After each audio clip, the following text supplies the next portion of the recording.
Muy buenas noches para todos.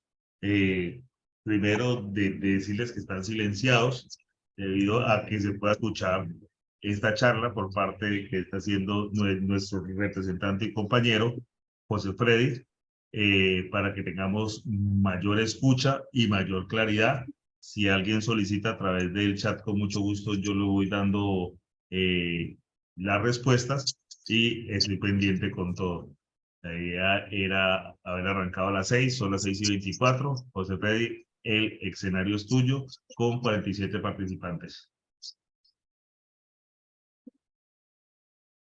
Bueno, aquí me están ofreciendo la posibilidad de retomar el Zoom de Azonal para próxima ocasión. Entonces estoy diciendo que vamos a organizarlo, pero entonces vamos a reiniciar y mañana coordinamos eso. Bueno, compañeros, para todos ustedes, muy buena noche. En el día de hoy, pues debimos utilizar un Zoom que nos prestaron de 100 minutos, para 100 personas. El presidente de Azonal, el compañero Fernando Talvar, acaba de comunicarse con el suscrito e indica que sigamos teniendo en cuenta el Zoom de Azonal para próximas oportunidades, que tiene capacidad para 500 personas. Entonces, por el día de hoy, con el apoyo de Luis Felipe, vamos a iniciar esta tarea en este día, en la idea de que vamos a socializar vamos a continuar con una capacitación que estamos ofreciendo de manera libre, gratuita para todos los compañeros. A medida que vamos dando estas charlas, si bien el tema central aquí no es el tema de plantear los problemas de la comisión de carrera, sí vamos a aprovechar para dar algunas píldoras de información a medida que vayamos evolucionando, sin perjuicio de las reuniones que formalmente hagamos desde Azonal Judicial con la plataforma de la organización, de las charlas que hagamos como representantes con todos los integrantes de la comisión de carrera, de convocatorias que hagamos con los demás sindicatos, etcétera. Todo ello en la idea de ir haciendo un plan de capacitación que nos permita dar una continuidad a ello. Yo había anunciado que hiciéramos los miércoles de capacitación, entonces que he hecho ciertos ajustes en el horario. Este miércoles pasado se cruzó algo ahí a última hora y no pude, digamos que, hacerlo el miércoles, y por eso anunciamos que para hoy viernes se iba a hacer. Algunos me han dicho que los viernes, por ser viernes cultural y etcétera, se dificulta. Entonces ahorita hacemos al final un censo, una rápida consulta para mirar opciones de un mejor horario en el cual todos puedan participar. Igual por hoy me excusan, entonces vamos a dar esta charla en estas condiciones. El compañero Luis Felipe la está grabando y vamos luego a socializarla, y esperamos, desde que lo que coordinemos mañana, tener mejores condiciones para seguir ampliando la capacitación a todos. Anunciamos en ocasión anterior que íbamos a estar a través de este medio. Toda charla, toda capacitación que se dé, se va a promocionar. Esta semana pasada tuvimos la reunión del equipo de educación de Azonal Judicial. En ese equipo se determinó que se iba a retomar unos convenios que se tienen con Corpais, lo cual desde ya anuncio que en próximas fechas, apenas tengamos esa capacitación definida, se les va a socializar acá. Había un convenio que se había suscrito con la Universidad Autónoma, un convenio general, en términos generales de descuentos en pregrados, en posgrados, en cursos, en seminarios. Si se llega a concretar algo allí, se lo socializaremos. Pero hemos visto que ya otras entidades han arrancado. CESCUL, Construyendo el Mérito, la Escuela de Estudios Superiores o Altos Estudios, algo así, también ya arrancó. Hay más o menos 5 entidades que ya iniciaron capacitaciones, y también la semana pasada tuvimos la compañía de Encoder que planteó que iba a iniciar, justamente creo que era el día de hoy, pero a petición de muchos de los integrantes acá pidieron postergar esa fecha. Entonces, sencillamente vamos a estarles socializando por acá cuanta capacitación se dé. Esperamos que el convenio que se tiene con Azonal y Corpedis apenas se estructure, se socialice y mucha gente va a participar en él. Recuerdo que en el mejor momento hicimos una tanda de 3 grupos de unas 200, 250 personas que se hicieron capacitaciones. Yo creo que bienvenido eso. La vez pasada fueron 165,000 aspirantes. Esta vez tenemos 222,000, creo que fueron los que se inscribieron. O sea que en 222,000 hay todas las posibilidades para que la gente se capacite, que se abran, que florezcan todas las oportunidades y la gente se capacite de buena manera. Reitero, vamos a seguir utilizando esta ventana para que toda opción de capacitación se quiera dar, se quiera socializar. Entonces, seguiremos haciéndolo de esa manera. Confío que, reitero, que en la próxima semana el convenio con Corpey se pueda socializar acá y que ustedes lo tengan en conocimiento o la fecha que se pueda organizar. Había una propuesta allí y yo hice la salvedad en la reunión con los compañeros de la Comisión de Educación, porque algunos decían, no, arranquemos cuando esté próximo al examen. Yo les decía a los compañeros que por experiencia propia he aprendido que no es muy recomendable arrancar cerca del examen. La gente tiene la idea, y perdonen que haga esta introducción, pero es importante, la gente tiene la idea de que va a correr a capacitarse faltando unos pocos días, que porque de pronto el conocimiento le va a quedar más fresco, Yo pienso, compañeros, que toda posibilidad de profundizar en el conocimiento, toda posibilidad de actualizar el conocimiento, toda posibilidad de precisarlo, de ampliarlo, de mejorarlo, incluso de tener una técnica que metodológicamente le permita evocarlo, recordarlo al momento que esté sentado frente al cuadernillo de las preguntas y las respuestas, pues digamos que permiten señalar que aquel que corre a prepararse solo en los últimos días, antes del concurso, pues yo lo que he encontrado es que hay unas dificultades. El que comienza a capacitarse cerca del momento del examen, a medida que comienza a capacitarse, está viendo que hay unos temas que él no manejaba, hay unos temas que él no domina o no tenía refrescados, o no había actualizado su conocimiento con relación a algunas áreas, y esas áreas permitirían, digámoslo así, entender de que él, y de un ejemplo, creo que la vez pasada, por ejemplo, miércoles hablaron de VIH y yo estoy flojo en VIH, pero ya me falta poco, ya faltan una semana, 2 semanas, voy a terminar el curso del diplomado y ya quedé encima del examen y no tuve tiempo de actualizar, de preparar, de reforzar. Entonces, me parece a mí, es que toca, en mi concepto, hacer una preparación con tiempo, y yo lo explicaba en la pasada reunión del Comité de Educación, o la Comisión de Educación, porque les decía, ojo, cuando la gente se prepara con tiempo, si ustedes miran, yo les daba el ejemplo de casi todos los diplomados, tienen, por ejemplo, 1 o 2 noches para derecho penal, 1 o 2 noches para procedimiento penal, 1 o 2 noches para constitucional. Y cuando eso se da, el problema que tenemos, compañeros, es que una charla, por ejemplo, de derecho penal en 1 o máximo 2 noches, pues digamos que escasamente alcanzar unas puntaditas de todo lo que hay allí. Porque la universidad, cuando estudiamos nosotros derecho penal, vimos derecho penal general en 3er semestre, por ejemplo, derecho penal general en 4º semestre, vimos derecho penal especial en 5º semestre, derecho penal especial 2 en 6º semestre, o sea que fueron al menos 4 semestres, o sea, 2 años de derecho penal general y especial.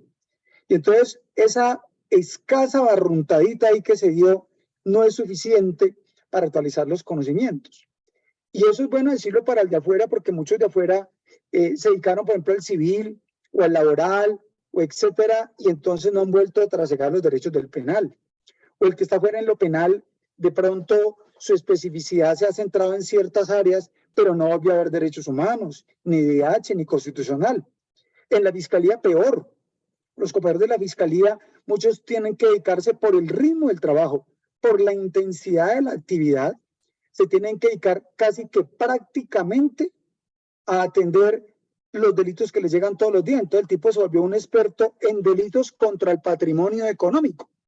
Entonces es muy bueno, hablando del hurto, la estafa, el abuso de confianza, etcétera, pero no volvió a actualizarse en el fraude procesal, en el prevaricato, en los delitos contra personas y bienes protegidos por el VIH, en otros delitos contra la administración pública, en otros bienes jurídicos tutelados que por la dinámica de su trabajo no le da la posibilidad de hacer un esfuerzo de actualización porque está todos los días en audiencia preparando, terminó tarde y en la noche llegó a preparar la audiencia del otro día. Esa dinámica entonces no le da la posibilidad de hacer un esfuerzo de capacitación como él quisiera y entonces no tiene unos escenarios o unas posibilidades que le permitan, digámoslo así, actualizar el universo de sus conocimientos. Y entonces yo les decía a ustedes que era derecho penal, procesal penal, derechos humanos, DIH, fundamentos constitucionales del derecho penal o constitucional, disciplinario, estructura de la fiscalía, una cantidad de cosas que hay que actualizarlas porque son áreas de evaluación que se tienen que dar. Entonces, en este sentido, compañeros, es necesario señalar que no es muy recomendable simplemente hacer un cursito ya encima de. Lo que yo sí he dicho es que el tema de la taxonomía o técnicas de responder de los exámenes o técnica de evaluar las preguntas, ese sí conviene tenerlo fresquito antes de. Entonces, quien haga los cursos de capacitación, y yo se lo he dicho a varios que me han llamado, de varias entidades, de varias universidades, porque se han dado cuenta de esto, les he dicho que no estaría mal que hagan como una charlita de actualización, faltando unos días para el examen. O sea, que se dé algo como un complemento en el cual den una charlita como de refrescar la memoria, porque es muy posible que según las preguntas que se vayan a hacer, que es posible que se sepa más adelante, eso permita que la capacitación se dé casi que ya, esos últimos ajustes casi que sobre la fecha del examen. Entonces diría en líneas generales que me parece muy importante que tengamos la posibilidad de que las capacitaciones sean un poco más espaciadas, porque puede ocurrir que terminado digamos que esos diplomados que casi todas las entidades están dando iniciales, la gente encuentre, por ejemplo, que después de hacer todo el barrido dijeron, miércoles, yo estoy muy flojo en el tema de constitucional, necesito profundizar. Entonces, como he logrado ver, lo tienen algunas entidades, ofrecen y que no han conversado con nosotros, pero en el barrido que pude hacer, encontré que algunas están diciendo, terminado el curso, ofrecemos cursos de profundización entonces un seminario, por ejemplo, en contratación pública, un seminario en delitos contra el derecho contra las personas y bienes protegidos por el VIH, un seminario sobre derechos humanos. O sea, algo en que la gente se sienta que le falta, entonces puedan profundizar. Entonces se haría un mes, digamos, de capacitación y tendrían 2 o 3 meses para profundizar en algunas áreas que vean que tienen posibilidad de avanzar. Ahora, algunos creen que tienen que ejercitarse en más exámenes, en más mecanismos, etcétera. Se ha hablado de la posibilidad de que el examen fuera en septiembre, otros dicen que en octubre, puede ser incluso antes. Eso no es un tema que esté resuelto. Pero yo sí creo que tenemos al menos unos 3, máximo 4 meses de plazo y podremos entonces irnos ambientando, aprovechando el tiempo desde ya para ese efecto, en el cual se hagan los ajustes del cronograma que permitan hacer como ese ajuste en la capacitación. Entonces, quiero señalarlo porque he recibido muchas comunicaciones por el privado, por el correo electrónico, por el WhatsApp, etcétera, que hablan de esta situación y me parece importante compartirles a ustedes que es importante que la capacitación no arranque ni muy temprano. Hay algunos que arrancaron ya hace 2 semanas, hay entidades que arrancaron con antelación y otros están apenas proyectando para julio, no sé cuándo, capacitación. Entonces, pensamos que, bueno, arrancar ya o muy próximo a un curso que podría estar por allá por el orden, digamos que esos diplomados de un mes, y después de eso usted puede hacerse un diplomado en Derechos Humanos o un diplomado en VIH o algunas formas de capacitación que permitan profundizar en algunos de esos temas. Esto serviría como, digamos, mecanismos que harían que las personas tengan un mayor nivel de profundización en algunas áreas del conocimiento que se hace necesario resolverlos en su momento. Entonces, por esta razón, se ve importante o necesario que avancemos en una capacitación que nos permita, reitero, tener suficiente tiempo. Yo no creo que en solo un diplomado de un mes podamos, digamos que estar en, digamos que en las óptimas condiciones que resuelvan las inquietudes que podamos tener. Reitero, allí di unos ejemplos y pienso que es bueno avanzar en eso. Después de que fijamos la fecha de hoy, también hubo mucha gente que me dijo, uy, no, pero es que venga, es que el viernes es viernes cultural y entonces no es un buen día y algunos tienen posgrados los días viernes. Entonces, sugerí que ya la que se había tirado el miércoles para hoy viernes la sostuviéramos y que acá concertáramos una fecha que fuera como que estandarizáramos un día, independientemente de las capacitaciones que se ven por allá, pero vamos a estar ofreciendo unas capacitaciones por este medio. Alguien por ahí propuso, no, los jueves de no sé qué, otro dijo que los miércoles. Pareciera ser que el viernes no va a ser la mejor opción.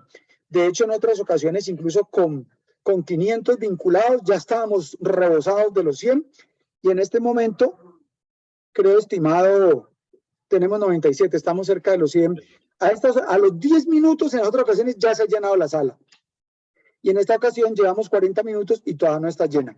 Entonces, sí pensamos que el viernes como que no va a ser la mejor opción. Pero igual, vamos a hacer una charla un poco más ágil hoy para completar el tema pasado y ya entrar pues en la próxima en otros temas que vamos a ofrecerles para todos ustedes. Hemos venido haciendo un barrido por varios de los enfoques que hay y entonces les socializaremos varios temas.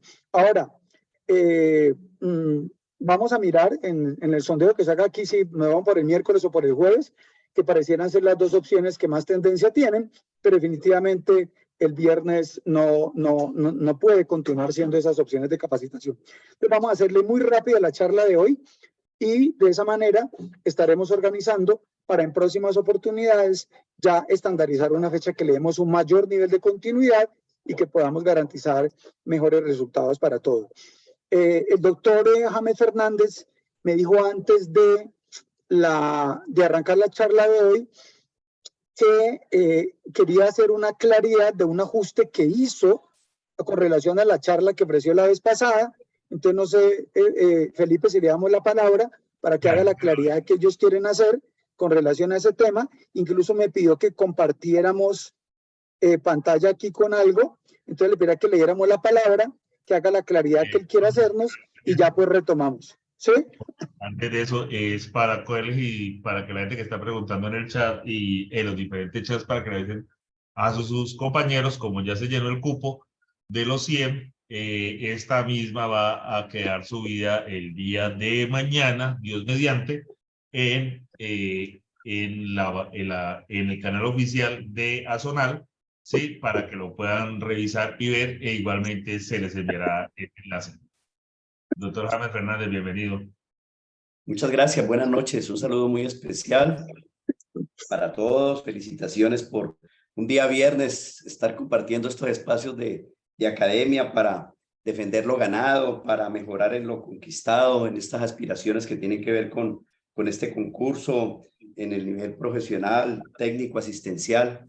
Y sí, recordar que nosotros somos un instituto que tiene 20 años especializado en capacitación en servicios públicos y que hemos desarrollado, pues, diseñado una formación tendiente a que con altos estándares de calidad y de excelencia puedan ustedes participar de ese concurso.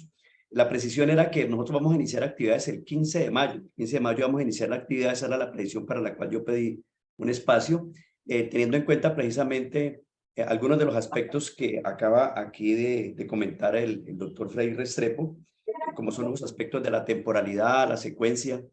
Y realmente nosotros, a nivel de las prácticas pasadas que se han realizado no solamente en este concurso, sino en anteriores concursos, pues realmente lo que dice el doctor Freddy es muy cierto. En general, las capacitaciones hacen mucho énfasis en la dimensión cognitiva, la de los saberes, la de las transmisiones de los conocimientos esenciales, que son pues naturalmente un componente, digamos, central de este tipo de pruebas. Pero también hay aspectos pragmáticos que es necesario abordar, como el manejo del tiempo, el manejo de las instrucciones. Hay también aspectos de naturaleza emocional que juegan en la prueba. La dimensión emocional se agita mucho. Entonces también hay unas formaciones tendientes a el manejo de las emociones, especialmente el miedo, que es la emoción pues principal que está actualizándose allí en ese momento de la prueba.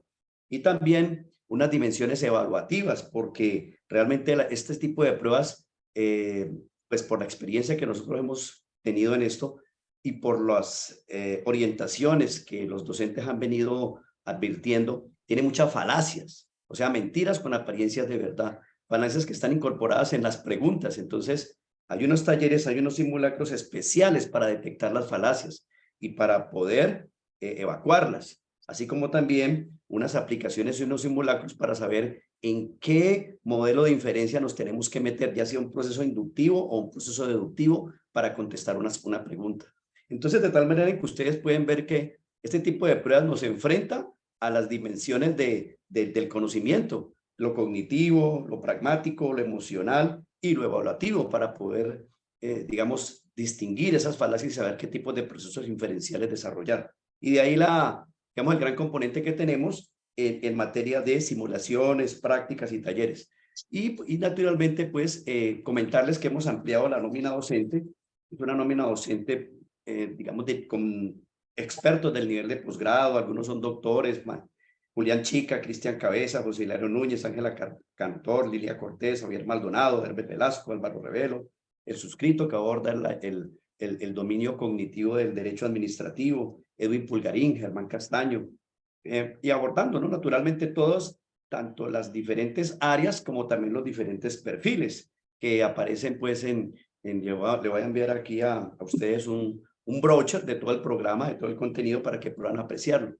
Entonces de eso se trata, de manifestar que esa es la fecha final ya, son 96 horas, se va a hacer en horas de la noche, entre semana, de lunes a viernes, los sábados en horas de la mañana de 8 a 12, lo van a hacer desde su casa, de tal manera que la formación es virtual y después de que termine la formación, de conformidad con los resultados de las evaluaciones y los simulacros que nosotros hagamos, las personas que a bien lo tengan, pedir unos seminarios especiales, entonces vamos a hacerlos después de la semana siguiente, pues que son adicionales a esta formación, en la medida en que haya esa necesidad y nosotros hagamos la respectiva encuesta. Esta formación, pues recordar que tenía un costo inicial estaba programada por 700.000 pesos. Nosotros pedimos pues a las directivas de Azonar que nos permitieran en igualdad de condiciones con otros oferentes poder dar a conocer nuestros contenidos, nuestros docentes, nuestra malla curricular, y en esa medida pues nosotros hacíamos una rebaja para Azonar Judicial y eso es lo que hicimos. Dejamos la formación en 250.000 pesos. Pueden tomar una fotografía de la imagen que ven allí para que guarden todo, ¿no? Los métodos de pago, el contacto para información complementaria. Durante este proceso también estamos suministrando algunos tips tendientes a la adecuada formación de la prueba.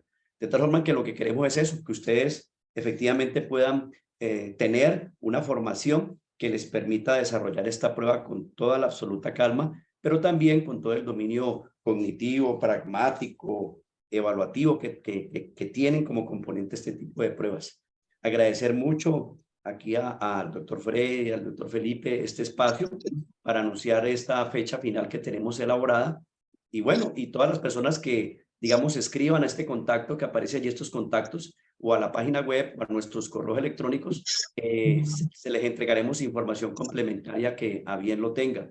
El envío del brochure, hay un video donde se explica en detalle la secuencia de esta formación. Entonces, con mucho gusto, no duden en comunicarse a estos teléfonos de contacto y nosotros vamos de inmediato a responderles todas las inquietudes que tengan con relación a malla curricular, docentes, áreas y demás. Muchas gracias por el espacio y bueno, un feliz viernes para todos, un viernes académico. Felicitaciones por dedicar estos tiempos a eso, a la formación, a la mejoría, a la excelencia, a seguir ese camino de excelencia en la Fiscalía General de la Nación. Muchas gracias. Gracias, doctor James. Doctor Frey. Bueno, entonces le agradezco mucho al doctor ahí los detalles que nos ha querido compartir. Entonces, pues que hay el reto para que lo vayan tomando. Vamos a hacer lo posible para que, bueno, aparte de este punto que tienen acá ustedes que nos compartieron, voy a proceder a compartirles ya no sé si hay alguna otra inquietud que tengan con relación al tema. Les pediría que por el chat la fueran anotando para que el doctor James y su equipo estén pendientes. Y de igual manera, reiteramos a medida que vayan llegando ofertas y demás en cuanto a estas posibilidades, vamos a irlas socializando. Entonces, ahí les dejo para que lo socialicen. Allí vamos a dar, creo que 2 temitas que vamos a compartirles, pero igual en otros escenarios también hay unas opciones interesantes en las cuales vamos a avanzar. Bueno, hoy vamos entonces, compañeros, a entrar en algunas consideraciones importantes frente a lo que quiere decir el tema de la capacitación. Vamos a ampliarlo aquí, ya está.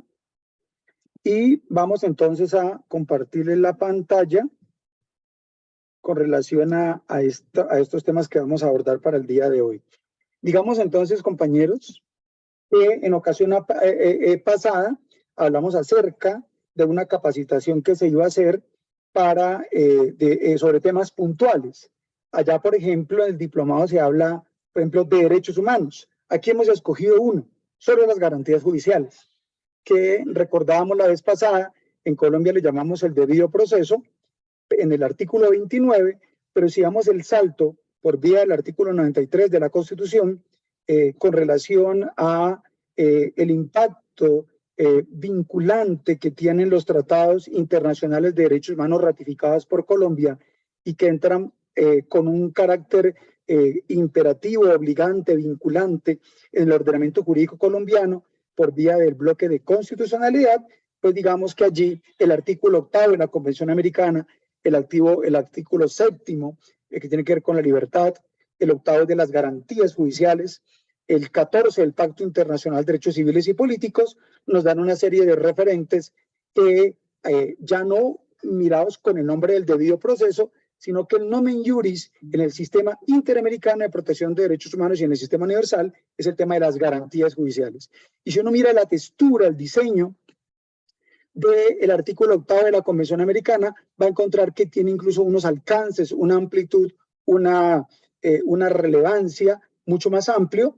Y si miramos que por vía del bloque de constitucionalidad, no es solamente el contenido del artículo 8º, sino la interpretación que de ese artículo de observaciones internacionales, de otros tratados, de otras herramientas o instrumentos internacionales, tienen órganos internacionales, las posturas de la Comisión Interamericana, los fallos de la Corte Interamericana, etcétera, van dejando un panorama que muestran que el bloque de constitucionalidad, incluso en sentido, no en sentido estricto, sino en sentido lato, tiene unos alcances mayores. Entonces, en esta charla que hoy les queremos compartir, para efectos de la preparación del concurso en la Fiscalía, vamos a mirar entonces un complemento de lo que la vez pasada dejamos y hoy terminamos más temprano que la ocasión pasada. Digamos entonces que este era el plan de exposición que se expuso, haré un rápido barrido por eso. Vimos entonces en aquel entonces un enfrentamiento de 2 concepciones del Estado, la concepción del Estado de Derecho y la concepción del Estado social y democrático de derecho. Vimos que básicamente había unos elementos que regulaban. Este material queda para la consulta, que ustedes lo tengan en próxima ocasión, y sencillamente les dejamos este material que ya se tocó en la ocasión anterior para hacer un barrido. Aquí decíamos que era necesario entender que la conducta desviada generaba siempre una reacción social, y esa reacción social pues, podía ser de carácter formal o informal. Y para poder responder a la conducta desviada, conducta ilegal y conducta delictiva, siempre actuaba en esa última instancia el sistema penal. Y el sistema penal operaba en 3 fases. La fase de producción, que es el órgano legislativo que hace la ley, la fase de interpretación y aplicación que hace la rama judicial, y la fase de ejecución que hace la rama ejecutiva. Por eso se equivocan aquellos que dicen que el problema de la impunidad es un problema de los fiscales o de los jueces, porque el problema de la impunidad es un problema del sistema penal. Y el sistema penal como sistema tiene que ver todos estos aspectos. Entra el legislativo, entra el ejecutivo y entra la rama judicial. O sea, toda la estructura del Estado se mueve con relación a ello para poder resolver estos puntos. Como decíamos entonces, en un Estado de Derecho, para la estructura del Estado de Derecho, con un soberano popular al servicio del Estado, sus leyes e instituciones. Tenemos unas explicaciones más detalladas en ocasión anterior, aquí solamente repasamos rápidamente, y vimos cómo a partir del 91, hace ya 31 años, vamos para 32, se dio una nueva constitución que cambia la visión y voltea patas arriba la estructura piramidal de ese esquema del Estado. Y entonces se colocaban ahorita el Estado con sus leyes e instituciones, todas las ramas del poder público, legislativo, judicial, ejecutiva, los órganos de control y otras estructuras de esa arquitectura del Estado se colocaban al servicio del soberano popular. En este sentido, entonces decíamos que había que tener una visión hoy del proceso desde lo internacional, lo constitucional y lo legal.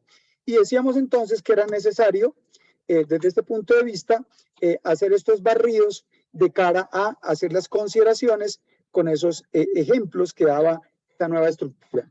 Y por esa razón era necesario trabajar hoy desde los tratados internacionales, las normas constitucionales y las normas legales, entendiendo que estas, hoy con el bloque de constitucionalidad, tienen otros contenidos y otros alcances en los principios y en las normas que han ido llevando a una positivización de los tratados internacionales y elaborando aún carácter vinculante de los mismos. Digamos entonces que eso implica que toca mirar los derechos humanos, el derecho internacional humanitario y el derecho penal internacional frente al proceso penal que le dan unos nuevos alcances. Vimos rápidamente cuál era la mirada en el sistema universal de las Naciones Unidas y el sistema interamericano, que son los dos componentes de esa visión internacional de los derechos humanos, de lo que se conoce como el derecho internacional de los derechos humanos. Aquí solamente hacemos el rápido repaso, en la ocasión anterior explicamos un poco más rápido, un poco más detallado. Aquí miramos cuáles son los instrumentos internacionales y cómo estos devienen de la Carta de la ONU y de la Declaración Universal de los Derechos Humanos en su resolución. Allá, esto es con relación al sistema universal. Y con relación al sistema interamericano, el sistema regional, tenemos entonces estos otros instrumentos internacionales que vienen de la Carta de la OEA y la Declaración Americana de los Derechos del Hombre. Decíamos entonces que desde ese punto de vista, que mirar el nuevo alcance que se da con relación a toda esta positivización de esos tratados, de esas garantías, de esos criterios internacionales, y cómo en ese escenario que antes siempre se hablaba de proteger al procesado, ahora hay una nueva relevancia de la víctima y cómo hay una nueva valoración en este sentido. Decíamos que hay una serie de instrumentos internacionales que controlan hoy, que gobiernan el proceso, y aquí los mencionábamos, de la Declaración Universal de los Derechos Humanos, destacamos los artículos más relevantes con relación a las garantías judiciales. No es que los demás artículos no sean importantes, sino que los más inescindiblemente vinculados con las garantías judiciales son estos tres artículos 10, 11 y 12. Y lo mismo de la Declaración Americana, del Pacto Internacional, de la Convención Americana, del Estatuto de la Corte Penal Internacional, y hablamos que también había unos instrumentos complementarios, y aquí los mencionamos, como los principios básicos relativos a la independencia de la judicatura, de la función de los abogados, de las funciones de los fiscales, y otros aspectos más que se mencionaron, que en ocasión anterior le dimos un poco más de alcance y que aquí rápidamente pergeñamos en este rápido recordar y de lo abordado la vez pasada. Decíamos incluso que en materia de la detención preventiva hay una serie de principios que se señalan acá, que toca tenerlos en cuenta como el conjunto de principios para la protección de todas las personas sometidas a cualquier forma de detención o prisión, el código de conducta de los funcionarios encargados de hacer cumplir la ley y los otros que aparecen allí, que son una herramienta clave para el fiscal. Hoy todo fiscal debe conocer estas herramientas, porque allí hay unos instrumentos internacionales que van más allá de lo que dice solamente, por ejemplo, el artículo, no sé, el 310, 311, 312 del procedimiento penal. Y hay que mirar estos referentes internacionales. Y por el tema del control de convencionalidad que mencionamos en ocasión anterior y que hoy refrescamos, hay que tener presente, porque ya no solamente tenemos el control de constitucionalidad y legalidad, sino también el control de convencionalidad.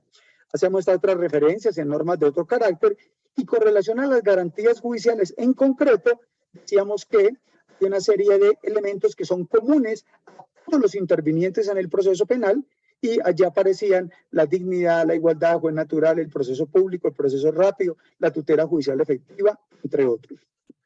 Ya con relación a las que son específicas para el sujeto pasivo del proceso penal, hablamos de la presunción de inocencia, derecho de defensa, contradicción, impugnación, favorabilidad, el de la doble instancia, el de la cosa juzgada, el non bis in idem, entre otros.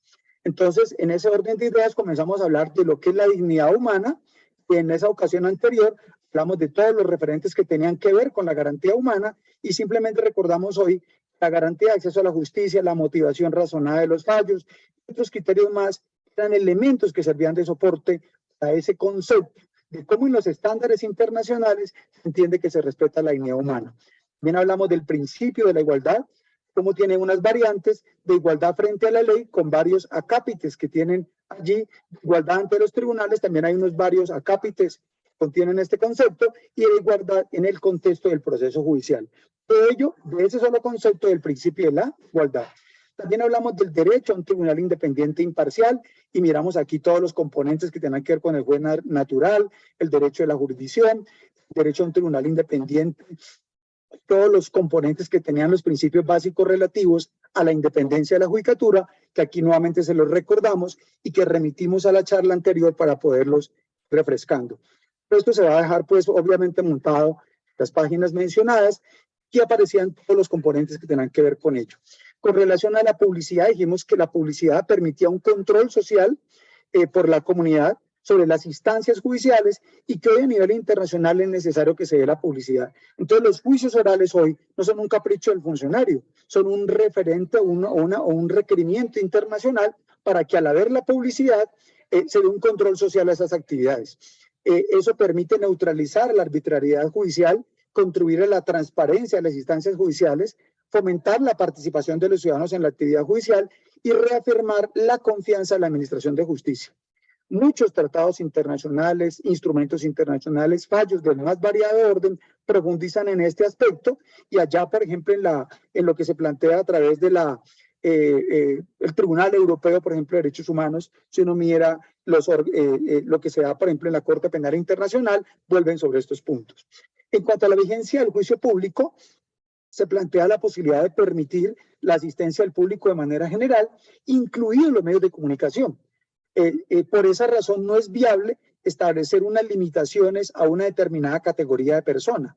Ha habido situaciones muy peculiares en las cuales a X o Y sectores de la población o personas se les impide entrar, y eso estaría afectando el tema de la publicidad para que el público pueda acceder a estas informaciones. La asistencia que posibilita a cualquier persona presenciar el desarrollo de un juicio, conocer no solamente el contenido de las pruebas, sino también el contenido de los alegatos, de los argumentos que plantearon y todo lo que se desarrolla en toda esa dinámica de la dialéctica del proceso de manera oral. Hay un caso muy interesante que yo les recomiendo que ustedes se vayan revisando. Digamos que estas charlas va a permitir que ustedes vayan avanzando en eso, y van a mirar, aparte de casos como la Rochela, el caso, bueno, todas las masacres que se han dado en Colombia, me parece que de la Rochela es un buen barrido. Les decía a ustedes que cuando pude participar en el 2007 en la Corte Interamericana de Derechos Humanos, vimos unos asuntos muy interesantes en donde ese caso de la Rochela es un barrido de muchos aspectos valiosos con relación al debido proceso. Y les decía la vez pasada que el 90% de los casos contra Colombia condenan a Colombia por violar el debido proceso. En este caso, Castillo Petrucci, me parece que se hace un buen barrido por estos conceptos, y les invito a que lo lean. Se meten a la página de la Corte Interamericana de Derechos Humanos, sacan por países o por el caso, y encuentran ahí en los casos contenciosos el caso Castillo Petrucci. Ello incluye también el derecho a conocer los fundamentos de la Administración de Justicia en el fallo judicial que pone fin al proceso. Allí es muy importante entonces las motivaciones, porque esas motivaciones son las que permiten saber qué y por qué fue que se tomó X o Y decisión. Y las motivaciones son los argumentos que tienen las partes para poder atacar la decisión. Impugnar una decisión implica conocer los motivos, y esa publicidad entre las partes, que también es una publicidad al público, también hace parte de esas garantías judiciales. También se permite que haya unas restricciones. Por ejemplo, el artículo 14 del Pacto Internacional establece esa posibilidad, y hay restricciones de orden moral. Por ejemplo, cuando se va a juzgar delitos de índole sexual, en los cuales es necesario no volver a revictimizar a la víctima, y entonces esa integridad moral es necesario salvaguardarla allí. En cuanto al orden público, interpretado, por ejemplo, por Amnistía Internacional, como la necesidad de establecer un orden en la sala. Es posible que hay casos, recuerdan ustedes, por ejemplo, cuando se dio el caso de DMG, de las pirámides. Eso fue muy complicado porque todo el mundo quería meter allá y entonces fue necesario casi que restringir por el control del orden de la sala, pues digamos que no podían entrar casi que miles de personas que se agolparon a la entrada, y entonces por las condiciones en ese momento era necesario tener algunas referentes. También la seguridad nacional. En una sociedad democrática es necesario colocar de manera legítima algunos requerimientos y controles a ello. Se planteó también la posibilidad de hacerlo cuando había casos de menores o en la vida privada de las partes, por ejemplo, en un divorcio, en las partes donde una cantidad de aspectos que vuelven nuevamente a estar ligados con la vida íntima, pues pueden dejar, digamos que unos alcances en algunas pruebas o en varias fases del proceso que puedan llevar a restricciones fundadas en el terreno internacional en esa publicidad que tiene, reitero, unas restricciones que están también previstas en estos organismos internacionales, y nuestras cortes también han ido incorporando esas decisiones acá. Pero eso siempre se plantea que debe ser en la medida estrictamente necesaria en opinión del tribunal, y esa opinión del tribunal se puede también ir construyendo con las posturas que las partes le sustenten al tribunal de cara a esos alcances. Relación a otros conceptos, tenemos por ejemplo el derecho a obtener una decisión en un plazo razonable del artículo 14C del Pacto Internacional y el 8.1 de la Convención Americana. La vez pasada también lo mencionamos, que esto implicaba extender la vigencia a todas las etapas del proceso, lo cual implica que no es solamente allá en el juicio público, también hay posibilidades en algunos escenarios de hacer públicas algunas decisiones, y por eso las audiencias públicas de la medida de aseguramiento, de la imputación, etcétera, aunque son en la fase de indagación y de investigación, es factible que en esa etapa que es reservada, las audiencias públicas tengan ese carácter de público por los mismos contenidos, porque es en todas las etapas o todas las fases del accionar del poder punitivo del Estado. El derecho a un proceso rápido impone a los Estados el restablecimiento de procedimientos que garanticen sin dilación indebida en primera instancia y en apelación, porque se considera, y este es casi que un criterio estandarizado a nivel internacional, que el tiempo que pasa es también condicionante de la eficacia de la justicia. Allá ha habido ya referentes internacionales, como lo dijimos la vez pasada, que han llevado a que es necesario mirar todos esos términos y definir el tema del plazo razonable. Puede estar sujeto a unos conceptos como la complejidad del asunto, la actividad procesal de las partes, los interesados, la diligencia de las autoridades y una serie de factores que incluso se pueden convertir, si uno pudiera hacer un seminario sobre garantías judiciales, podemos mirar cómo este aspecto de la complejidad tiene unas subdivisiones, la actividad procesal también, la diligencia de las autoridades también, que van mirando cómo se nos dan referentes para poder resolver esto. La Corte Interamericana de Derechos Humanos, en el caso de Jenny Lacayo contra Nicaragua, establece unos criterios que permiten profundizar en esto, y se los doy aquí para que ustedes puedan ir más allá, porque lo que estoy diciendo hoy, aunque es una continuidad de la charla de la vez pasada, sigue siendo todavía una exposición muy rápida sobre los contenidos que a nivel internacional tiene este concepto de las garantías judiciales. En relación a la tutela judicial efectiva, se plantea que hay un derecho que es el derecho de acceso a la justicia. El derecho de acceso a la justicia también se conoce en otros escenarios como el derecho de la tutela judicial efectiva. El derecho de acceso a la justicia se plantea que es un derecho llave, porque es el derecho que abre las puertas de otros derechos. A usted le violan el derecho al trabajo, la libertad, la educación, cualquier derecho que esté en la Constitución. Cuando sea vulnerado, la gente acude a instancias internacionales para protegerlo, para salvaguardarlo, para restablecer el derecho, etcétera. Hay variantes. Entonces, cuando eso se da, ese acceso a la justicia, que se conoce también como la tutela judicial efectiva, aparece señalado en el artículo 8º y 10º de esta Declaración de la Universal de Derechos Humanos, con los números romanos, el 18 de la Declaración Americana de Derechos Humanos, el artículo 2.3 del Pacto Internacional de Derechos Civiles y Políticos, el 25 de la Convención Americana de Derechos Humanos, que reconocen el derecho que le asiste a toda persona para contar con un recurso efectivo. Ojo, no es solamente que le reciban la denuncia o que digan se le concede la reposición o la apelación. Eso implica que ese recurso sea de manera efectiva. Y esto implica que haya como unos criterios allí para poder resolver cuándo es de manera efectiva, de manera clara en esos tribunales internacionales, a objeto de obtener esa tutela para garantizar la protección de esos derechos humanos señalados en Constitución y en la ley. Entonces, para que podamos entender que esta tutela judicial es efectiva, que es idónea, hay unos presupuestos. Entonces vamos a ver rápidamente los presupuestos. El primer criterio es que sean adecuados. ¿Qué implica que sean adecuados? Entendiendo por tal que se trata de mecanismos que son idóneos para proteger la situación infringida. En tanto entiende la Corte Interamericana que la norma está encaminada a producir efecto y por ende mal podría considerarse que se cumpla este presupuesto cuando el procedimiento instaurado no produce resultados o da lugar a absurdos y irrazonables. Hay ocasiones en las cuales se han establecido procedimientos tan rápidos, tan sumarios, que digamos que permiten que la gente entre a la justicia, pero ese ingreso a la justicia dio tiempos tan cortos o con posibilidades que no permitían que fuera idónea, o sea que el medio utilizado no es capaz de producir el efecto que se quiere. Y el efecto que se quiere no es que me fallen a mí en favor de una decisión, que lo que yo pida me lo concedan siempre, sino que se resuelva el tema en debate. El asunto en contienda sea resuelto de fondo. Puede que sea a favor mío o en contra mío. Puede que sea a favor de la contraparte, porque no siempre que yo acuda a la justicia tendrá ella que fallar a mi favor. Es posible que el derecho lo tenga la contraparte. Y entonces, en ese sentido, en la contienda de dos intereses, de dos derechos, tiene que resolverse de fondo con argumentos fundados para ello.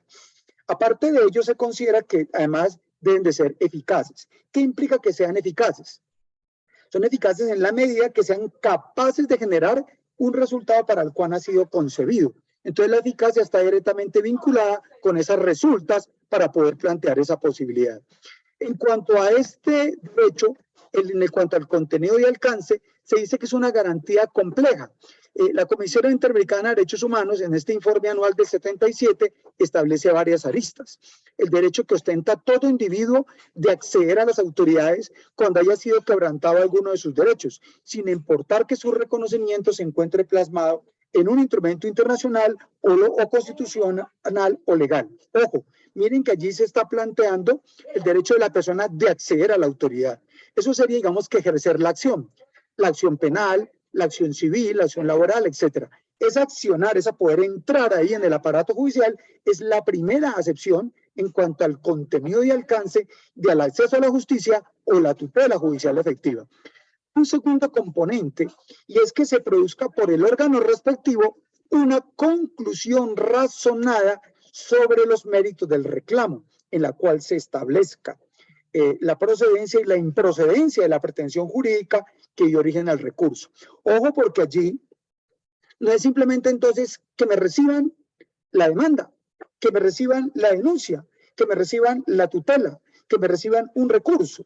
No solamente que lo reciban, sino que la decisión que se tome tenga unos argumentos razonados, unas motivaciones que permitan, con base en esos motivos, en esas razones, entender que la decisión que se tomó fue una decisión en derecho, donde se sopesaron los argumentos de parte y parte para poder tomar una decisión de fondo.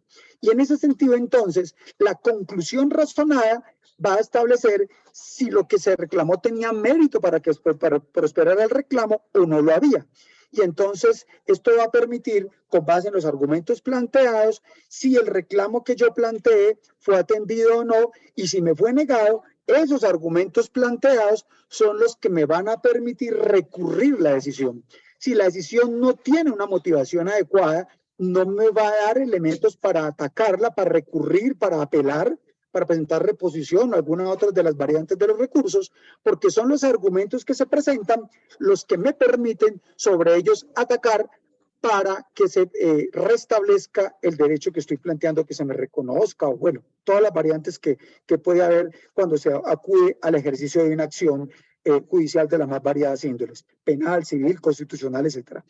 La decisión que se erige como el fundamento y objeto final del recurso judicial supone que se establezca por el decisor la verdad o el error en la alegación del reclamante, tras un procedimiento de prueba y debate de esa alegación. Miren aquí lo que estamos planteando, que el debate no va solamente sobre el hecho planteado, sino también sobre las pruebas presentadas y también sobre los argumentos esgrimidos por las partes. Miren cómo va siendo un elemento que va recogiendo cada vez más con el simple enunciado derecho de acceso a la justicia, va teniendo unos componentes y subcomponentes que van haciendo mucho más amplio, complejo y mucho más rico desde esa mirada internacional de los instrumentos y tratados internacionales, pero también de los órganos que interpretan y desarrollan las normas internacionales, que también tienen por bloque de constitucionalidad en sentido lato un poder vinculante para el ordenamiento jurídico colombiano.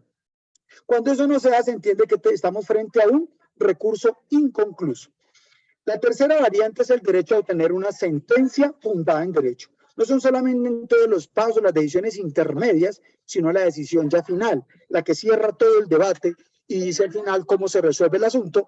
Es una sentencia fundada en derecho concretado a la potestad que le asiste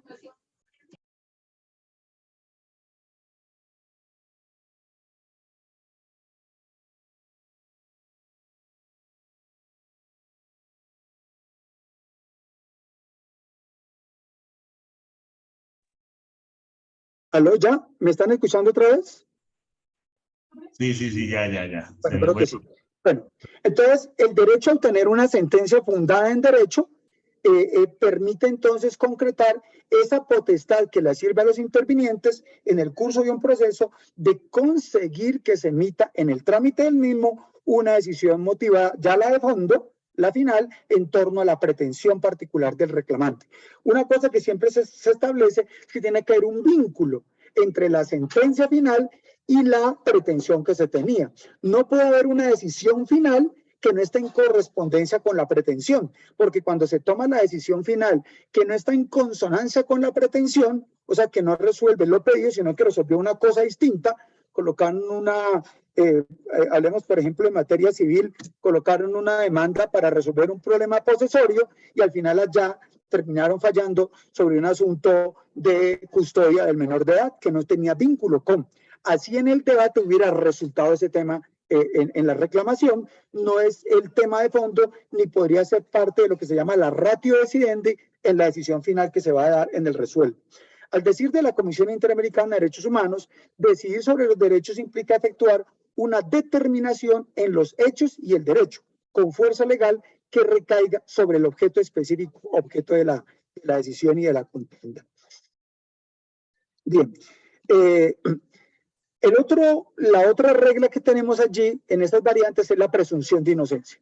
La presunción de inocencia se relaciona en la primera instancia con la actitud que deben adoptar los administradores de justicia. Ojo, no es solamente una presunción en abstracto, sino la actitud que se asume en cada momento de la actuación procesal, de quienes exige abordar el conocimiento de una causa sin prejuicios. Es muy común encontrar, y uno a veces ahí lástima que no tengamos más tiempo para poder dar ejemplos en los que quien creyera, el funcionario cuando está avanzando en la investigación, y incluso grabaciones en los juicios, en recesos, en momentos, en muchas instancias, hasta en decisiones, donde se evidencia que el funcionario en esa decisión ya se había hecho un prejuicio, un preconcepto antes de eso. Entonces no juzgó en el momento final, sino que ya tenía un juicio preconcebido. Implica no llegar a suponer en momento alguno la culpabilidad del acusado, cuando por el contrario una de sus funciones se contrae a construir la culpabilidad con fundamento en la valoración de los medios de prueba legalmente incorporados al proceso. Entonces miren allí que son los hechos planteados, las pruebas que demuestran esos hechos y los argumentos que crean allí el vínculo para mirar que inescindiblemente todos los componentes se dan para que la decisión sea en uno u otro sentido. El derecho del inculpado a ser tratado durante el proceso acorde con el estatus de inocencia que se le reconoce. Allá hay un debate muy grande, porque si la persona es inocente, hasta que se demuestre lo contrario, ¿por qué entonces, por qué diablos lo meten a la cárcel si aún no lo han condenado y han demostrado que es culpable? Entonces viene un debate muy grueso, porque tendría que entenderse que si la persona solo se presume culpable al final con una sentencia, ni siquiera con la sentencia, sino con la sentencia que quede en firme. O sea que hasta que no quede ejecutoriada, hasta que no se vaya a segunda instancia y al final se debata de fondo ese asunto, digamos que no tenemos una sentencia en firme que derrumbe la presunción de inocencia. Y en ese sentido es necesario entender, colegas, que tiene que haber un trato como tal. Y entonces, ¿por qué razón lo encierran en la cárcel si aún se presume que es inocente y no han demostrado su culpabilidad? Es allí entonces donde acuden incorporados desde el derecho internacional, que luego se positivizó en el ordenamiento jurídico colombiano, y allí es muy importante mirar cuando se plantean la ley 599 y la ley 600 de 2000, ustedes escuchan que en la exposición de motivos de Alfonso Gómez Méndez, fiscal general de la Nación, y Jaime Córdoba Triviño, vicefiscal, dicen lo que estamos haciendo es coger el código actual y con las sentencias de la Corte y los tratados internacionales y los fallos de tribunales internacionales, incorporarlos al derecho positivo y reorganizar. Y ustedes mirarán entonces cómo, con ese cambio de concepción que dijimos atrás, la charla pasada y al comienzo de esta, aparece, por ejemplo, que el primer principio del Código Penal y el procedimiento penal ya no es la legalidad o el debido proceso. El primer principio es la dignidad del ser humano. Entonces, ahora pasa lo primero de la protección del derecho humano. En el código anterior, la primera protección que se daba era a los delitos contra la existencia y seguridad del Estado, los delitos que atacaban el régimen constitucional y legal, etcétera, etcétera. Y por allá al final aparecían los que protegían a la persona individualmente considerada. Cambia el esquema, la concepción del Estado, esa pirámide del Estado que se voltea patas arriba, y es por ese motivo que ustedes van a ver que el primer artículo del Código Penal en la parte especial es la protección de la vida entendida en el terreno internacional, ya no solamente el homicidio, sino que el bien jurídico es delitos contra aparece entonces el genocidio, el homicidio y todos aquellos que están dimensionando una muerte, el homicidio, pero ya de manera masiva para acabar un grupo poblacional o cosa parecida, y entra el genocidio que no estaba regulado en nuestro país específicamente. Y eso es el mandato de esos desarrollos. Entonces miren cómo se van dando unos cambios en todo ese escenario, y eso es lo que lleva a que se cojan esos instrumentos internacionales, y por eso hoy se dice que solamente pueden privar a la persona cuando se den los fines constitucionales.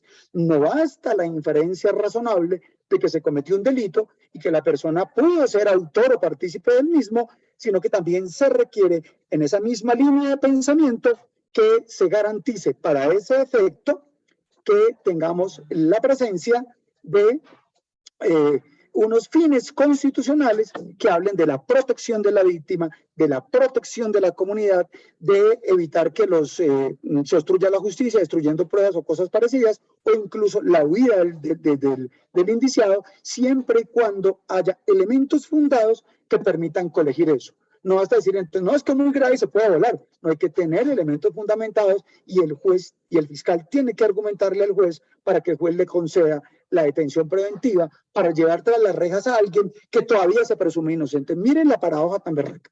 Se presume inocente, pero no lo tratamos como inocente porque lo encerramos en las rejas cuando apenas se le está investigando.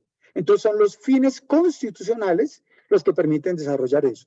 Y si nos metemos en los fines constitucionales, pues ahí miraremos toda una cantidad de cosas que fueron traídas de esos instrumentos internacionales y estándares internacionales que darían lugar a esta consideración que hemos hecho hoy acá.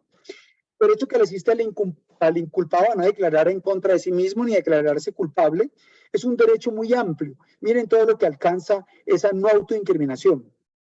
La prohibición a las autoridades de ejercer cualquier forma de coacción, directa o indirecta, física o psíquica, en contra del inculpado. Hay muchas formas en las que el investigador, el que lo capturó, el funcionario judicial y la historia del derecho penal da cuenta de todo eso. por tiempo no haremos referentes ahora, que evidencian cómo eso se ha dado. Incluso llegar a plantear que la prueba reina, recuerden en la época de la Inquisición, era el reconocimiento de la culpabilidad, pero era un reconocimiento de culpabilidad vía tortura. Y entonces la tortura era el fundamento que permitía que lo torturaran para que él reconociera que había cometido el delito. El pobre tipo al final, después de recibir tantas torturas, decía, sí, yo fui, reconocía que él fue, para no seguir sufriendo esos tratos inhumanos y degradantes. Y por eso aparece allí infligir tratos inhumanos, crueles y degradantes al inculpado para poder producir esa decisión. La imposición de las sanciones judiciales encaminadas a compeler al acusado a declarar contra sí mismo, todo eso hace parte de ese conjunto de elementos. En materia de la carga de la prueba, se tiene como unus probandi de la inocencia, no corresponde al procesado y el de la culpabilidad recae sobre la acusación. Entonces, no hay que probar que soy inocente, sino que tienen que probarme que yo soy el culpable. Y miren cómo hay una doble carga, en una positiva, en la otra negativa, uno que tiene que probar, el otro que no está obligado a probar esa inocencia.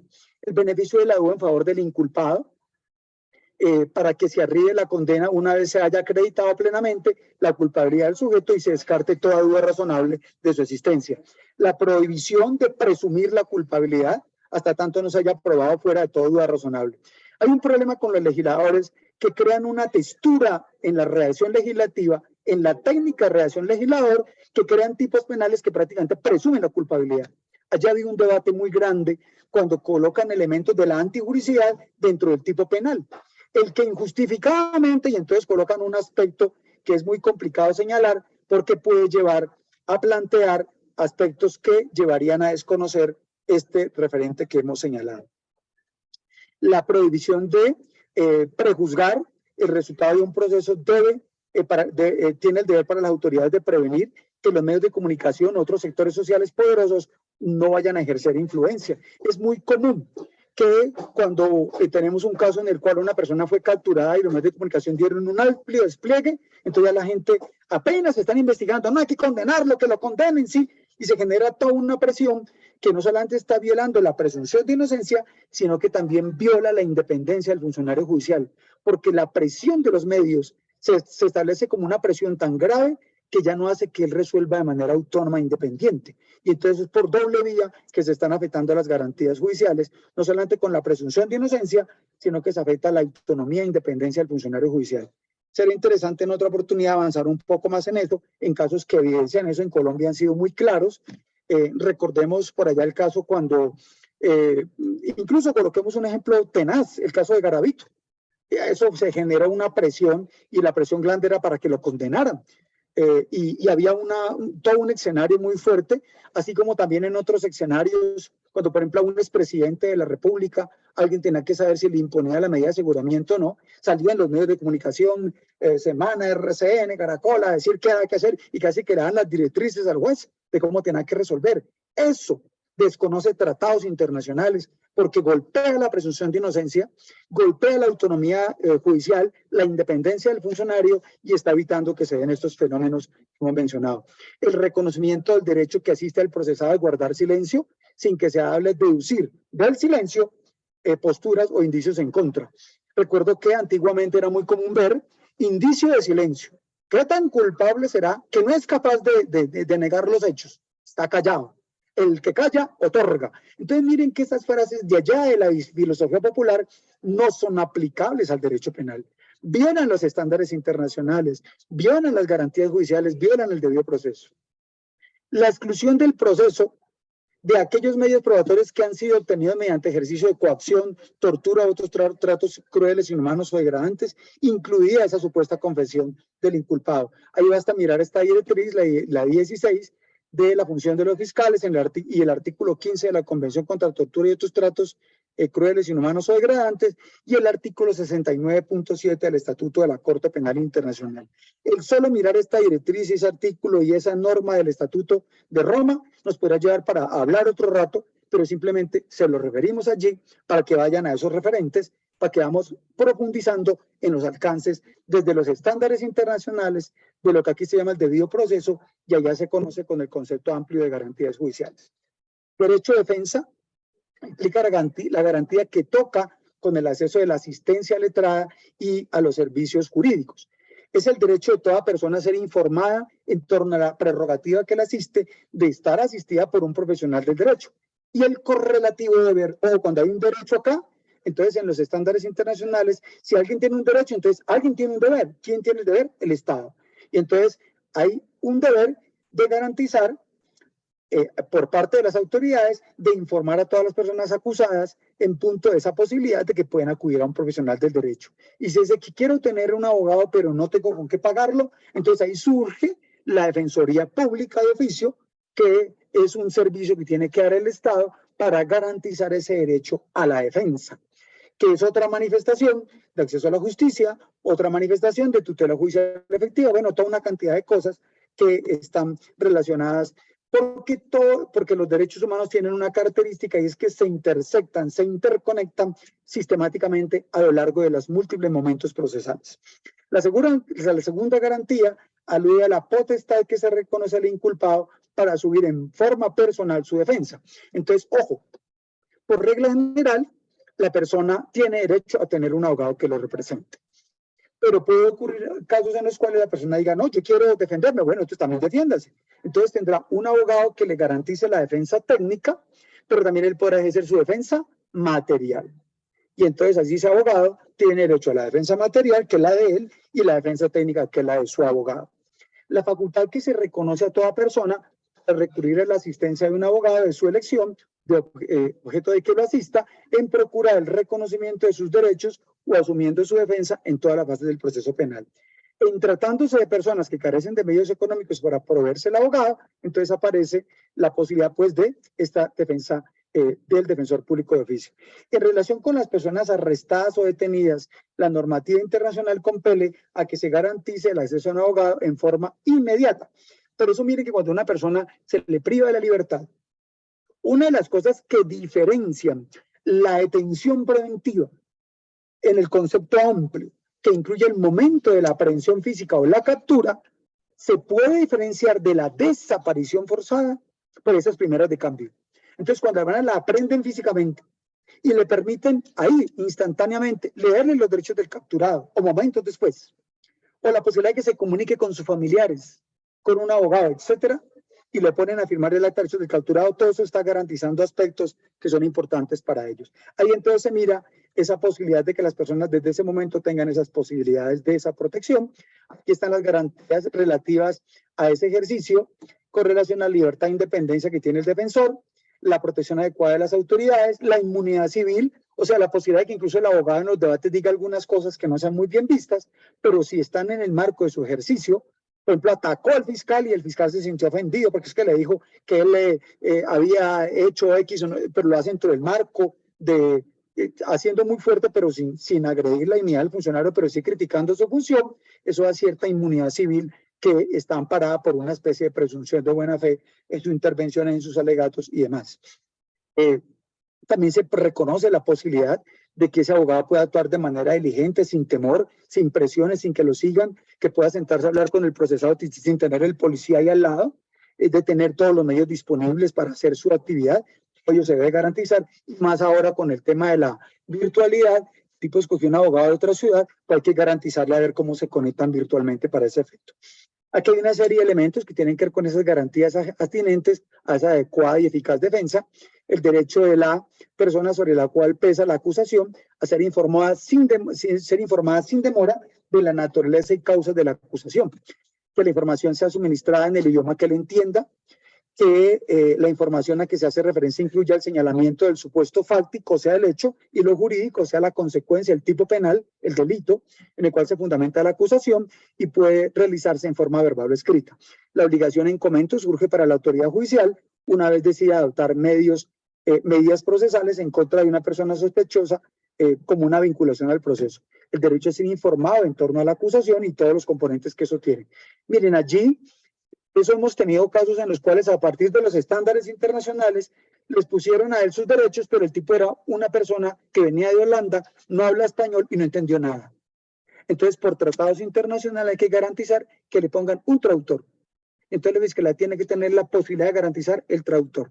Y el juez tiene que buscar la posibilidad también entonces miren todo lo que se genera, porque en últimas, aunque el juez tiene que garantizarlo, la parte que está agotando el requirente del ejercicio de la acción y que desde un comienzo conoce el problema, tiene que hacer esos trámites, y por eso se han dado problemas en la fiscalía cuando llega la hora de imputarle los cargos y el tipo no, ni siquiera para el acta de derechos del capturado, el holandés que llegó aquí, que no conoce nada de español, no había un traductor que le contara sus derechos, y eso viola garantías judiciales en el terreno de esos estándares internacionales.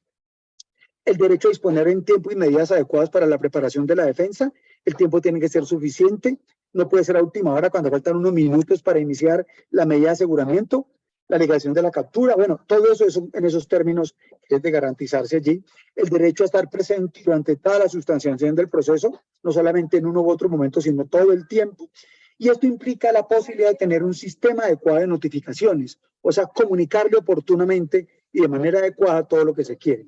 El derecho de contradicción, que está también asociado a todos estos elementos, que implica poder tener esas facultades jurídicas de poder ejercer esos derechos. Derecho a la impugnación, tiene también relaciones directas con todo lo que hemos mencionado acá, implica revestir legalidad y razonabilidad en la sentencia para poder ejercer ese derecho, y remito a lo que había planteado con antelación con relación a estos temas. Hay unos presupuestos mínimos en la parte formal y material. En la parte formal se trata de examinar la falta de aplicación o aplicación indebida o interpretación errónea. Miren todas las variantes, cada una podría dar falta de aplicación, aplicación indebida o interpretación errónea del ordenamiento jurídico que sustente la parte resolutiva de la sentencia. Todo eso es un presupuesto para que el recurso sea eficaz. Entonces hay que mirar cómo se mira la parte formal. Pero también la parte material se trata de surtir un examen en relación con la interpretación de las normas procesales que influyeron en la decisión cuando hayan llevado a la nulidad insaneable o provocado indefensión, así como la interpretación de las normas atinentes a la valoración probatoria. Miren todos los elementos que se van desbrozando de cada uno de esos componentes, como tiene subcomponentes que permiten mirarlo. En relación al principio de favorabilidad, la concepción tradicional supone que aquellos eventos en los cuales se produce una modificación del derecho aplicable a una causa, antes de emitirse la sentencia definitiva, se aplicarán las disposiciones que resulten más favorables a los intereses del sujeto, el objeto de juzgamiento, el enjuiciamiento y la condena. En la concepción actual, se plantea es que a más de lo anterior, no es solamente cuáles son las normas, sino que también acepta la vigencia del principio de favorabilidad, en tratándose no solamente de la norma más favorable, sino la interpretación más favorable. O sea que no solamente entre dos normas se escoge la norma más favorable, sino que entre una misma norma que tiene varias interpretaciones, buscar aquella que tiene una interpretación más favorable para garantizar el sustento de la decisión judicial. Ojo, no implica siempre resolver en favor del procesado, sino que en esas cosas con las interpretaciones razonables hay que aplicar una serie de tests de razonabilidad, de proporcionalidad, de igualdad. En muchos casos hay que entrar allí, implica tenerlos en ese alcance. Y hay un principio con el que vamos cerrando, la idea era terminar a las 7:30, ya me pasé, para no robarme mucho del tiempo que teníamos para hoy, en la posibilidad de que luego podamos profundizar en algún aspecto que ustedes vean necesario. El principio pro homine, que implica que en aquellos eventos en que un derecho se encuentre reconocimiento en varios instrumentos internacionales, se prefiere el mandato que resulte más garante de los derechos humanos y el reconocimiento de la dignidad. Entonces, allí entre varios, el principio pro homine implica entonces integrar mandatos normativos en aras de garantizar la vigencia de la situación que resulte más favorable a los derechos. Digamos, ¿cuál es el instrumento, cuál es la norma que permite garantizar mejor la protección del derecho humano? Porque no es solamente en ocasiones simplemente el problema de la favorabilidad, sino cuál garantiza en términos objetivos la mejor protección del derecho humano que está objeto de debate. Allí habrían pues más componentes por revisar con relación a esto que hemos señalado, pero digamos que en este rápido pasado de las garantías judiciales hemos mencionado cada uno de ellos. Aquí viene el principio de la doble instancia, que implica la posibilidad real de revisión. Puede que el funcionario, el órgano que tomó la decisión, tome una decisión final, juzgue, pero es posible que, digamos, ojo, es posible que se haya equivocado. Revisemos esa decisión en una segunda instancia, y esto implica la posibilidad real de que un superior someta a consideración esa decisión dada contra los argumentos que yo estoy entregando y los que entregue la contraparte. Entonces hay una posibilidad de revisar el concepto para que una superioridad mire si está acertada, ajustada a derecho o no esa decisión, lo cual supone una auténtica revisión de fallos judiciales que supera simplemente la labor de verificar alegatos de las partes y la decisión final e ir más allá en el sentido y alcance de hacer efectivo ese debido proceso. Bien, en ese mismo sentido, tenemos el famoso principio del non bis in idem. El primer presupuesto es que el imputado debe haber sido absuelto. Es una prohibición de someter a un juicio a una persona absuelta por una sentencia en firme. Lo ideal sería que sea una decisión, y eso es como lo que se plantea a nivel internacional. Si una persona fue absuelta, no debería volverse, o sea, no debería haber apelación contra las absoluciones. Sin embargo, los ordenamientos jurídicos como el nuestro sí se permite. Y hay pues un debate que será largo y detallado, entrar a evaluar los alcances que en el terreno internacional tiene hecho. El imputado debe haber sido absuelto, la absolución debe ser resuelta en una sentencia en sentido amplio y en firme, el nuevo juicio debe estar fundado en los mismos hechos que promuevan la sustanciación de la primera acción, pero hay unos componentes ahí como presupuestos para ello que aquí los enunciamos, que podríamos, este solo tema podría dar también para hacer toda una explicación un poco más en detalle de eso. La previsión de doble juzgamiento alude a la posibilidad de que haya nuevos hechos o por el mismo delito. Bueno, el artículo, ante esta disyuntiva, el artículo 14 en el numeral 7º del Pacto Internacional de Derechos Civiles y Políticos dice que nadie podrá ser juzgado ni sancionado por un delito por el cual ha sido condenado o absuelto por una sentencia en firme de acuerdo con la ley y el procedimiento penal de cada país. Lo que está claro es que si el hecho ya fue debatido, no podría, ese hecho fue catalogado como un delito. Puede que luego lo presenten con otro nombre de otro delito, pero son los mismos hechos. Entonces lo que se está mirando es que esos hechos no se pueden volver nuevamente, así le cambien de nombre del delito, volverlos a juzgar. El artículo de la Convención Americana de Derechos Humanos, en el numeral 4, dice que el inculpado absuelto por una sentencia en firme no podrá ser sometido a un nuevo juicio por los mismos hechos. Entonces miren que básicamente el concepto es de que hecho que haya sido investigado y juzgado no puede volverse nuevamente a resolver sobre él, aunque reitero, luego vuelve a aparecer dándole el nombre de otro delito y ya pensar que por eso es posible garantizar volverlo nuevamente a juzgar o a evaluar a la persona que ya fue objeto de un juzgamiento. El proceso hoy, no solo legal, sino constitucional, debe reconocer la vigencia del derecho sustancial y las demás garantías sustanciales. Básicamente lo que planteamos aquí es cumplir con el fin último de la justicia, que es la construcción y la vigencia de un orden justo. Allí hemos hecho, compañeros, de manera muy rápida, como lo han podido ver, un barrido en la charla pasada y en la de hoy, por los componentes de las garantías judiciales del artículo 8 de la Convención Americana de Derechos Humanos. Uno podría decir, leer el artículo se me puede tomar solo unos pocos minutos. Digamos que en 3 minutos ya leí el artículo, leyéndolo despacio. Pero cuando uno comienza a mirar cómo los desarrollos legales, los desarrollos convencionales de los tratados, de la jurisprudencia, le van dando todos unos alcances más, pues eso nos van a llevar a nosotros a mirar cómo, digamos, estaríamos en presencia de toda una cantidad de elementos que pues con esto nos muestran que es mucho más amplio que lo que tenemos en nuestro país, en lo que vemos como el debido proceso del artículo 29 constitucional.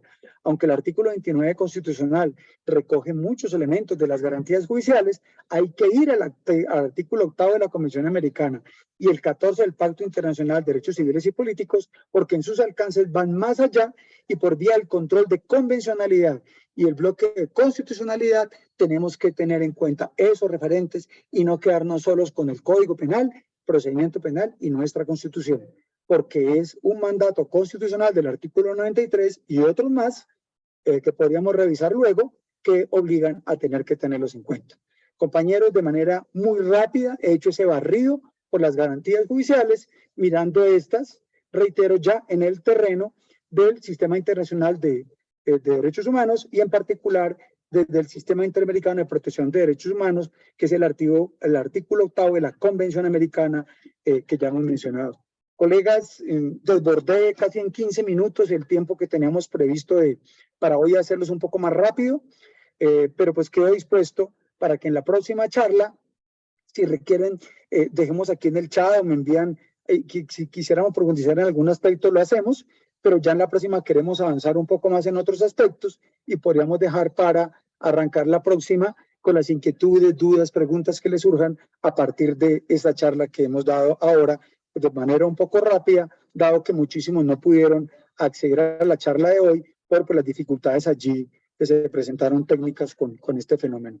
Compañeros, dejo allí entonces, estimado colega Felipe, cierro la charla de hoy con esta exposición y les invito a que toda inquietud que tengan nos la coloquen en el chat o la colocan en los chats que hemos enviado de WhatsApp para que podamos extendernos en detalle, ampliar cualquier respuesta que ustedes tengan y poder, digamos que, profundizar en ello sin irnos mucho más de lo que tenemos previsto hoy a las 7:30, que ya son las 7:45. Felipe, ¿estamos allí controlando el audio? Yo, José, sí, aquí estoy, dale. Que levante la mano con gusto. Qué pena contigo, yo no sé que tenía otra cosa. Bueno, no, les estaba diciendo que por el día de hoy dejemos las inquietudes aquí planteadas y entonces voy a colocarles, compañeros, aquí el WhatsApp, el 311-720-2245. Y en los chats del grupo de carrera, en el de impuestos, en el de barra jurídica, en el de presidentes, en el de Junta Nacional, en el de todos esos, pueden enviar las inquietudes, las recogemos o me las mandan en particular a mí, y entonces en la próxima arrancamos con un ratico recreando las respuestas. Por aquí se nos puede tirar media hora, una hora, y la idea era a las 7:30 cerrar y soltarlos hoy más tempranito, porque es un viernes cultural y dicen que el cuerpo lo sabe. Felipe, mil gracias, ahí les coloqué el chat, el WhatsApp, para que por favor lo tengan en cuenta, y entonces las inquietudes que tengas, arrancaremos la próxima charla respondiendo a las inquietudes que ustedes me hagan llegar. Colegas, muy buena noche, feliz viernes cultural, mil y mil gracias. Listo, José, muchas gracias a todos. ¿Usted quiere hablar, Sandrita? A ver, yo le activo el audio. ¿No? Nada, un abrazo, feliz noche. Un abrazo, feliz noche, mil gracias. Aquí se hizo una encuesta, José, espérate un segundito, que aquí se hizo una encuesta más o menos.